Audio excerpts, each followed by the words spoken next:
இந்த கமாண்டில் பார்த்தீங்கன்னா கடன் பிரச்சனை ப்ரே பண்ணுவோம். நம்ம ப்ரே பண்ணும்போது கடவுள் அவைகள் எல்லாம் விலக்கி போடுவார். சரியா? So whatever you asking the prayer you should believe to receive in the name of Jesus. சரி, நீங்கள் விசுவாசமாய் எவைகளை கேட்பீர்களோ அவைகளை பெற்றுக்கொண்டோம் என்று விசுவாசிங்கள். அது எனக்கு கிடைச்சிடுச்சு அப்படின்னு நீங்கள் நினைக்கும் போது கடவுள் நிச்சயமாக ஏசப்பா அதை செய்ய வல்லவராக இருக்கிறார். சரியா? நம்ம ப்ரேயர் பண்ணுவோமா? ஏசப்பா, இந்த காலை வேளையில் ஜெபிக்கிறேன் சுவாமி. இரக்கம் உள்ளவரே, நன்றி உள்ள இருதயத்தோடு துதிக்கிறேன் சுவாமி.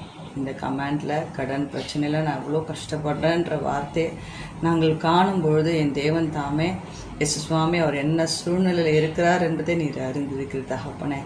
இப்பொழுது அவருடைய கடன் சுமைகள் எல்லாம் மாறட்டும் இயேசு சுவாமி. ஏசப்பா, நீர் எங்களுக்காக பலனற்று நின்ற ஒரு சூழ்நிலையை நாங்கள் பார்க்கிறோம். ஏன்னா நாங்கள் பலமுள்ளவர்களாய் எங்களை மாற்றுவதற்காக சுவாமி நீர் எங்களுக்காக எல்லாம் சுமந்து தீர்த்து விட்டீரப்பா. இந்த நாளிலே அவருடைய கடன் சுமைகள் எல்லாம் நீர் சுமந்து தீர்த்து என் தேவன் தாமே உம்முடைய கையின் கிரியையினாலே அவருக்கு எல்லாவற்றையும் வாய்க்கு செய்து அவருடைய கடன் பிரச்சனைகளை மாற்றி சந்தோஷமும் மகிழ்ச்சியும் அவருக்குள்ள ஒரு ஊடுருவி பாயும்படியாக ஸ்தோத்திரிக்கிறேன். கர்த்தருடைய ஆவியானவருடைய இரக்கம், அன்பு, தயவு, ஒத்தாசை அவருக்கு கிடைக்க முடியாது ஸ்தோத்திரிக்கிறேன்.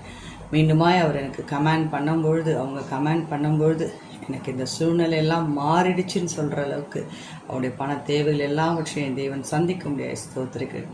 ஏசப்பா நம்ம நாமத்தில் ஜெபிக்கிற நல்ல பிதாவே, ஆமென்.